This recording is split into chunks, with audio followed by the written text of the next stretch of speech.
So hello friends, welcome back to my channel. मागच्या व्हिडिओत आपण बघितलं की बेसिक कॅन्डलस्टिक याचा पॅटर्न किंवा मग ज्या ग्रीन कॅन्डलचा परफॉर्मन्स किंवा मग त्यांचे जे बिहेवियर असतं ते आपण मागच्या व्हिडिओत बघितलं. आज आपण बघणार आहोत की जेव्हा एखादा स्टॉकचा किंवा इंडेक्सचा चार्ट आपण ओपन करतो तेव्हा ते एका पर्टिक्युलर डायरेक्शनमध्ये मुवमेंट देत असतं एका पर्टिक्युलर टाइम पिरियडसाठी.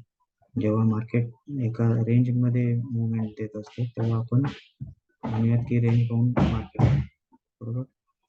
आणि तसंच आपण रेंज बाउंड मुवमेंटला एका पर्टिक्युलर रेक्टेंगलने ड्रॉ करून आपण ठेवू शकतो की जेव्हा ते मार्केट ते रेंजमध्ये आहे किंवा मग त्या रेंजच्या अप्पर साईड ब्रेक करतं किंवा मग डाऊन साईड ब्रेक करतं. जेव्हा कोणत्या पण एका साईडला जेव्हा मार्केट ब्रेक करतं ती मुवमेंट आपल्याला एका रेक्टेंगलने दाखवता येऊ शकते. त्याला आपण पॅरलल चॅनल समजूया. पॅरलल चॅनल टूल हे ट्रेडिंग व्ह्यूच्या टूलमध्ये जाऊन आपण तिथे बघू शकतो ते चॅनल आहेत किंवा मग आपले जो पण ब्रोकर आहे तिथे आपण चॅनल सर्च केलं तर पॅरलल चॅनल म्हणून आपल्याला तिथे टूल आपल्याला मिळू शकतो. तर आपण बघूयात की ते पॅरलल चॅनल अप्पर साईडच्या रेंजमध्ये किंवा डाऊन साईडच्या रेंजमध्ये आपण कसं ड्रॉ करू शकतो. ज्या लाईव्ह इंडेक्सचे चार्ट आहेत त्याच्यावरती जाऊन आपण बघूया. सो हा आहे निफ्टीचा 5 मिनिटचा टाइम फ्रेमचा चार्ट आपण ओपन केलेला आहे.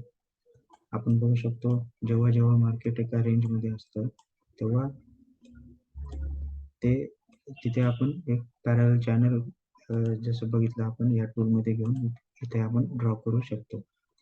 ते पॅरलल चॅनलमध्ये जोपर्यंत मार्केट फिरते हे बघू शकतो आपण. अप साईड त्या चॅनलमध्येच आहेत आणि डाऊन साईडमध्ये पण त्या चॅनलमध्ये बराच वेळ मार्केट ते फिरत आहे. आपण 29 फेब्रुवारी जी डेट आहे त्या डेटमध्ये हे त्या चार्टमध्ये आपण निफ्टी फिफ्टीच्या चार्टमध्ये हे पॅरलल चॅनल आपण ड्रॉ केलेलं आहे. आपण बघू शकतो की जेव्हा मार्केट ओपन होतं त्या टाइम पिरियड पासून म्हणजे 9:15 पासून ते जवळजवळ 1 वाजेपर्यंत आपण बघू शकतो पूर्ण दिवस ते मार्केट 1 ते 1:30 वाजेपर्यंत 3 वाजेपर्यंत जवळजवळ पूर्ण दिवस ते मार्केट त्या रेंजमध्ये होतं. जेव्हा नेक्स्ट डे म्हणजे 1st ऑफ मार्चला त्यांनी जो चॅनलचा ब्रेकआउट दिला होता, गॅप अप ओपनिंग झाले होते आणि त्याच्यानंतर ते आपण वन साइड मुवमेंट पण बघू शकतो. तसंच आपण जेव्हा मार्केटने एका अपसाईड मुवमेंटमध्ये रेंज बाउंड झालं होतं तेव्हा आपण 6 मार्चचा आपण चार्ट बघत आहोत. 6 ते 7 मार्चचा आपण निफ्टी फिफ्टीचा 5 मिनिटचा चार्ट बघत आहोत. जेव्हा मार्केटने एका रेंजमध्ये पूर्ण दिवसभर मुवमेंट दिली होती आणि नेक्स्ट डे म्हणजे 11 मार्चला जेव्हा त्याने त्या रेंजचा डाऊन साईड जेव्हा मुवमेंट ब्रेक केली तेव्हा आपण बघू शकतो की एक बराचसा मोठा फॉल आपण आलेला आहे मार्केटमध्ये ते आपण बघू शकतो.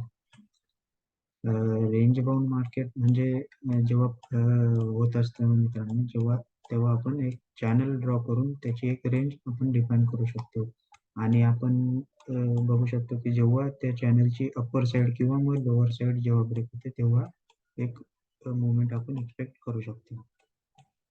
तर हा होता पॅरलल चॅनल कसं ड्रॉ करायचं आणि रेंज बाउंड मुवमेंट किंवा त्यानंतर येणारी जी अपसाईड किंवा डाऊनसाईड मुवमेंट कशी असते ते आपण कॅप्चर करण्यात पॅरलल चॅनल कसं यूज करायचं ते आपण या व्हिडिओमध्ये बघितलं. येणाऱ्या काही व्हिडिओमध्ये आपण बघूयात की अजून पण टेक्निकल अनालिसिस कसं करायचं. सो फ्रेंड, कसा वाटला व्हिडिओ जरूर कळवा आणि आपल्या चॅनलला सबस्क्राईब जरूर करा आणि या व्हिडिओला लाईक शेअर कमेंट जरूर करा. थँक्यू आणि असाच सपोर्ट राहील. थँक्यू.